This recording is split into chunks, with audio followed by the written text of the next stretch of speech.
Hello friends, അപ്പോൾ ഇന്ന് ഞാനും എൻ്റെ ഒരു അനിയത്തി ആവണിയും കൂടി ഞങ്ങളുടെ നാട്ടിലെ ഒരു ലൈബ്രറിയിലേക്ക് പോയി, ഗ്രന്ഥശാലയിലേക്ക് പോയിട്ടുണ്ടായിരുന്നു. വൈകുന്നേരം കുറേ ബുക്കൊക്കെ ഉണ്ടായിരുന്നു. അവൾ ആദ്യമേ തന്നെ പോയിട്ട് എല്ലാം എടുക്കാൻ വേണ്ടി നിന്നു.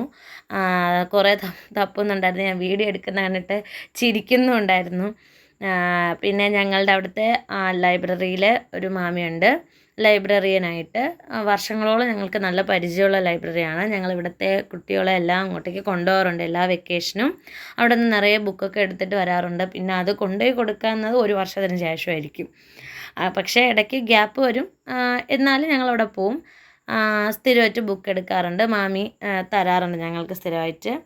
അവിടെ ഇരുന്ന് വായിക്കാനുള്ള സൗകര്യങ്ങളൊക്കെ ഉണ്ട്. മാസികകൾ വരാറുണ്ട്, പത്രങ്ങളെല്ലാം വരാറുണ്ട്.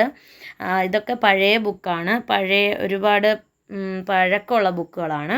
അപ്പോൾ നിങ്ങളുടെ നാട്ടിൽ ഇതുപോലുള്ള വായനശാലകളുണ്ടെങ്കിൽ കമൻറ്റ് ചെയ്യണേ.